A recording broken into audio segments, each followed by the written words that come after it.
Parlons. Design. Parlons. Design. Parlons Design saison 4 est sponsorisé par The Kakatoes Theory, le site des product designers.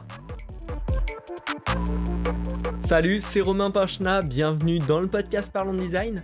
Dans cet épisode, on va parler de 4 éléments de design, 4 éléments d'interface qu'on utilise de manière assez commune. On va voir leurs différences et on va voir du coup comment les utiliser au mieux.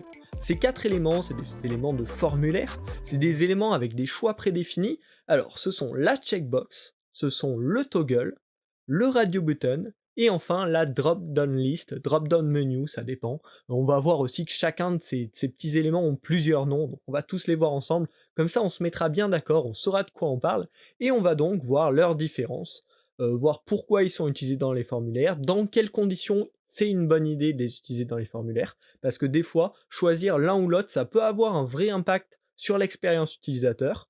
Et donc voilà, on va étudier un petit peu leurs spécificités, je vais vous proposer des bonnes pratiques pour chacun de ces éléments que vous pourrez appliquer dans vos prochains designs d'interface tout simplement.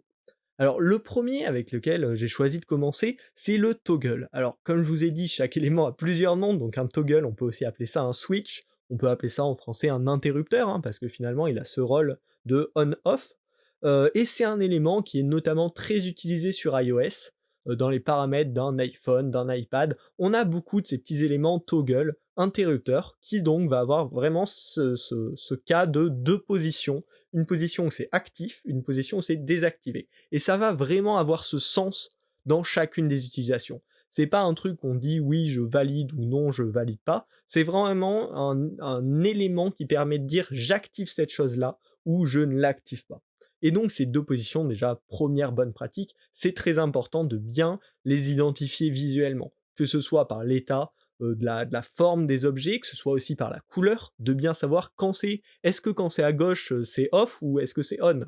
Bon, naturellement on va avoir tendance à dire quand c'est à droite c'est on et quand c'est à gauche c'est off, mais nos utilisateurs n'ont pas forcément ce réflexe-là, et puis il peut toujours y avoir ce doute qui persiste. Donc il faut bien évidemment en permanence avoir un élément visuel qui assure cette information, est-ce qu'on est en position on ou en position off. Également, le second point, c'est vraiment que cet état il doit correspondre à l'état d'activation d'une fonctionnalité en temps réel. Ça va être à la différence de pas mal des autres éléments qu'on va aborder dans ce podcast, c'est que cet effet, ce toggle, ce switch, son effet s'applique immédiatement. Dès que l'utilisateur change de position, l'effet est appliqué. Il n'y a pas besoin de sauvegarder l'état d'un switch ou d'un toggle, il est appliqué naturellement directement. Alors pourquoi on est habitué à ce comportement ? Comme je vous l'ai dit, en français ça se traduirait par un interrupteur, et vraiment dans l'idée de base c'était ça. On reproduit le comportement d'un interrupteur sur une interface graphique numérique. Donc voilà, un interrupteur, on le switch, l'effet est directement appliqué, pas besoin de sauvegarder ça. Du coup, ça rend cet élément peu utilisable dans les formulaires à compléter un peu classiques, mais beaucoup plus dans tous les cas où on a des petits paramètres à mettre à jour directement. Donc là, je vous en ai parlé, dans les paramètres par exemple de l'iPhone, vous le retrouvez beaucoup. Est-ce que j'active ou je désactive le Bluetooth, le Wi-Fi, etc. Ça, bien sûr, c'est tous des cas où ça fonctionne très bien. Est-ce que j'active les notifications ou non ? Donc ça, vous pouvez le réutiliser si vous proposez des paramètres avancés dans vos applications, par exemple. Ça peut également être utile s'il y a des modes spécifiques. Sur votre site, peut-être que vous avez un mode nuit et un mode jour. Un toggle, dans ce cas-là, ça fonctionne très bien. Et puis ça reprend vraiment cette métaphore de l'interrupteur. Un mode silencieux ou pas silencieux, ça peut très bien fonctionner, dans ce cas-là, un switch. Ou ça peut aussi très bien fonctionner si vous voulez gérer des droits d'accès. Il y a plusieurs personnes qui ont accès en lecture à ce document. Il y a la lecture, la modification et le partage. On va cocher ou non, est-ce qu'il a le droit de lire, est-ce qu'il a le droit de modifier, est-ce qu'il a le droit de partager le document. C'est vraiment des cas où, bim, l'effet est appliqué directement, c'est soit c'est activé, soit c'est désactivé, et donc dans ce cas-là, le switch va très bien fonctionner. On va donc pouvoir passer au deuxième élément, qui est la checkbox. Alors lui aussi, plusieurs petits noms, la checkbox, en français, la case à cocher, et ce qui est intéressant avec cet élément, c'est qu'il peut avoir deux utilisations. Il peut avoir un petit peu l'effet remplacement d'un switch si on utilise une seule case à cocher. Par exemple, est-ce que vous acceptez les conditions ? Il y a une case à cocher, oui ou non. Alors là, dans ce cas-là, on va utiliser une case à cocher plutôt qu'un switch, parce que l'effet va pas être immédiat. Qu'on accepte les conditions ou qu'on n'accepte pas les conditions, ça va pas agir en temps réel. Ça va uniquement agir si derrière on valide qu'on accepte les conditions, par exemple, en se créant un compte. Donc c'est vraiment là qu'on a la différence entre un switch et une checkbox seule. Mais ce qui est intéressant avec la checkbox, c'est qu'elle peut aussi s'utiliser regroupée, un groupe de checkbox. Donc ça va servir par exemple à pouvoir choisir plusieurs possibilités. Quel fruit aimez-vous? La banane, la fraise, ouais, c'est des fruits. La banane, la fraise, et donc vous allez pouvoir en cocher plusieurs. Alors là aussi, une bonne pratique très importante sur les checkbox, c'est que le texte doit être très clair, notamment quand elles sont utilisées seules. Il ne faut pas qu'il y ait de double négation ou de choses qui puissent laisser penser à l'utilisateur qu'il faut cocher la case, alors que c'est l'inverse de son comportement. Donc là, texte le plus court et efficace possible, pas de négation, pas de double négation. On essaye de dire, si on coche ça, ça fait ça, et si on la coche pas, ça le fait pas, le plus clairement possible, et pas laisser cette espèce d'entre-deux de savoir, de devoir décrypter pour l'utilisateur, est-ce que vu que je l'ai coché, ça va l'activer ou pas l'activer. Très très important, notamment quand on utilise une seule checkbox. Quand on en a plusieurs checkbox, il faut bien penser qu'on peut en cocher plusieurs à la fois, c'est le propre d'une checkbox, sinon on passera sur les radio buttons dont on va parler juste après. Et la forme traditionnelle d'une checkbox, c'est un carré. Tout simplement par rapport au formulaire, hein, pareil, les formulaires papier, où on coche avec une petite check à l'intérieur, c'est des cases carrées. Et donc, qu'est-ce que ça va indiquer à l'utilisateur, une case carrée? C'est qu'il peut en cocher plusieurs. Parce que ça, on y est très habitué sur les formulaires papier, mais aussi sur le web. Et du coup, une checkbox va tout le temps avoir une forme carrée, au risque de perdre l'utilisateur et de lui faire croire que c'est une radio button, même si lui, il n'aura pas le vocabulaire que c'est une radio button, mais il va se dire, je peux en sélectionner qu'une seule. Également, d'autres bonnes pratiques, on recommande quand il y en a plusieurs un alignement vertical, donc tous l'un en dessous de l'autre. Ça permet une meilleure scannabilité pour l'utilisateur et du coup beaucoup plus rapidement il va pouvoir remplir le formulaire tout simplement. Également, une deuxième limite bonne pratique, c'est éviter de mettre plus de 7 checkbox d'affilée dans un choix multiple, parce qu'après ça va faire beaucoup d'informations pour l'utilisateur. Là, soit il faut carrément revoir votre formulaire, est-ce que vous demandez les informations de la bonne manière, ou sinon passer sur un autre type de champ, sinon ça prend beaucoup de place sur l'interface, notamment sur mobile, et du coup les checkbox deviennent plus très adaptés. Alors là, dans quel cas ça peut être utilisé? Je vais encore vous donner quelques exemples. Bien sûr, le consentement. Est-ce que vous acceptez qu'on vous contacte par mail pour des raisons commerciales?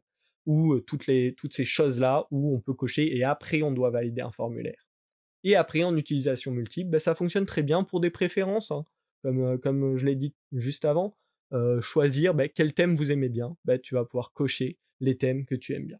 Donc ça voilà, on va très vite trouver des utilisations, c'est très utilisé et il y a plein de cas où c'est intéressant.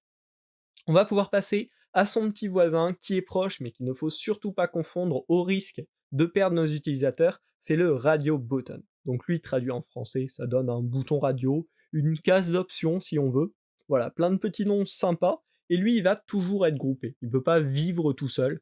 Un radio button seul, ça n'existe pas. Donc il est toujours groupé, mais par contre, à travers son groupe, on ne va pouvoir cocher qu'un seul radio button, et dès qu'on va en cocher un autre, ça va décocher l'autre. Première bonne pratique, parce que ça arrive d'être oublié. Quand on coche un radio button alors qu'il y en avait un qui était déjà coché, ça va devoir décocher l'autre. Également une autre bonne pratique absolument nécessaire qui est sur la forme. Je vous ai dit, un checkbox c'est carré, un radio button ça va être rond, parce que pareil, les utilisateurs y sont habitués. Donc quand c'est un radio button qu'on peut choisir une seule possibilité parmi plusieurs, on va garder cette forme ronde. Pareil, on préfère un alignement vertical pour une meilleure scannabilité, et on évite de mettre plus de 7 radio buttons dans un même groupe, parce qu'après, voilà, ça prend beaucoup de place, c'est pas pratique à lire, ça devient complexe, et du coup, il faut certainement, dans ce cas-là, se poser la question de est-ce que je pose bien ma question, ou est-ce qu'il n'y a pas un meilleur moyen de demander cette information à mes utilisateurs. Alors là, un radio button, ça va pouvoir être utilisé dans quel cas? Par exemple, le choix d'une préférence. Est-ce que vous voulez être notifié toutes les semaines, tous les mois ou tous les trimestres? Ça va être parfait ici, un radio button, parce qu'on a 3 possibilités, donc l'utilisateur va pouvoir les scanner très rapidement et choisir celle qu'il préfère. Il y en a une seule, donc radio button et non pas checkbox. C'est un très bon cas, voilà. En fait, tous ces cas où on a, on va dire, 3 à 5 choix dans l'idéal, où on peut en choisir qu'un seul, et du coup en les présentant comme des radio buttons comme ça, l'utilisateur va pouvoir scanner extrêmement vite plutôt qu'avec un drop down, et du coup ça va être beaucoup plus agréable pour lui, beaucoup plus simple. On va ensuite pouvoir passer au dernier élément qui est le drop-down list, qui s'appelle aussi un select ou une liste déroulante ou un drop-down input. Là, on peut trouver, pareil, plein de noms, mais voilà, tout ça, ça veut dire la même chose globalement. Et lui, comme la checkbox, il va avoir 2 cas d'utilisation un petit peu spécifiques. Le premier, le plus commun, c'est on a un drop-down dans lequel on va devoir choisir une seule option, mais il peut exister également des variantes où on peut choisir plusieurs options dans un drop-down. Ça, c'est vraiment à éviter, c'est quand même pas très habituel pour les utilisateurs, pas très pratique. Donc dans ce cas, pareil, essayez de se reposer la bonne question: comment est-ce qu'il faut que je demande ces informations à mes utilisateurs? Est-ce que c'est la bonne manière? Parce qu'il y a probablement une manière bien plus agréable pour vos utilisateurs dans ce cas-là. Donc nous, on va se focus sur la liste déroulante avec un choix. Donc ça, c'est un petit peu l'élément à utiliser en dernier recours. Si vraiment il y a beaucoup d'options qu'on ne peut pas les afficher tout à l'écran à l'aide d'un radio button, on va utiliser le drop-down. Mais il faut éviter d'utiliser le drop-down à tout va. Pourquoi? Tout simplement parce que ça demande 2 tapes à l'utilisateur, ça cache des informations. Si le choix qu'il veut est pas dans les premiers, potentiellement il peut le rater, parce qu'il va pas descendre dans la liste. Donc voilà, c'est à utiliser en dernier recours ou quand il y a vraiment pas de place sur l'interface. Mais c'est un élément très puissant parce qu'il gère une quantité de propositions hallucinante, hein. Potentiellement, on peut mettre, si on veut, 1000 propositions dans un drop-down. Mais bien sûr, faut faire attention parce que plus il y a d'éléments, plus ça va être complexe pour l'utilisateur pour l'utiliser. Donc là, pareil, il y a aussi des bonnes pratiques. Déjà, de l'auto-remplissage au maximum possible si l'utilisateur a déjà rentré cette information ou si vous pouvez détecter pour X ou Y raison que la donnée qu'il va probablement mettre à cet endroit, c'est celle-ci, avec 90% de probabilité, dans ce cas-là, on va l'auto-remplir. Ça va faire gagner beaucoup de temps à l'utilisateur. Également, on peut intégrer une recherche intégrée. S'il y a 1000-2000 propositions, on va pouvoir laisser l'utilisateur taper dans ce champ, et on va lui montrer que les propositions du coup dans le select qui font partie de ce champ, qui font partie de sa recherche. Donc ça peut être utile notamment pour un pays, parce que chercher son pays, des fois ça peut être agaçant. Si on laisse taper les 3 premières lettres à l'utilisateur, du coup ça va rapidement réduire la liste et ça va lui éviter de scroller, donc ça peut être des très bonnes pratiques de faire ça. Après, il faut faire gaffe que ce soit bien réactif. Le souci des interfaces qui proposent une recherche dans un drop-down, c'est que des fois il y a de la lenteur et du coup l'utilisateur va juste taper son mot et ensuite ça va pas être reconnu, donc il faut bien faire gaffe à gérer ces cas d'erreur dans ce cas-là, mais par contre ça peut être très intéressant s'il y a beaucoup de propositions. Et enfin, la dernière bonne pratique possible dans ces drop-downs, c'est de sectionner. Si par exemple vous demandez un métier et que ça peut être rangé par catégorie, dans ce cas-là, ça peut être super pratique que dans le drop-down, ce soit bien rangé par catégorie et que ça permette à l'utilisateur de rapidement trouver sa catégorie pour trouver l'option à sélectionner juste derrière. Donc voilà, bien sûr un drop-down, vous connaissez, hein, c'est vachement utilisé notamment pour les pays, pour la région, pour un secteur d'activité, voilà, pour tous ces champs où il y a un grand nombre de possibilités, mais qui sont malgré tout prédéfinies, où l'utilisateur peut pas rentrer juste ce qu'il veut, et dans ces cas-là, ça va bien sûr être très intéressant. Donc voilà, j'espère que ce podcast t'aura permis soit d'apprendre des choses, soit d'avoir un bon rappel sur tous ces éléments d'interface qui sont quand même très utiles au quotidien.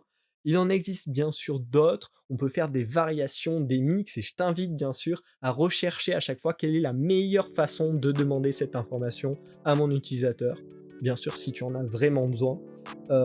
Et ça peut mener à des bonnes réflexions et surtout à une bonne expérience au final.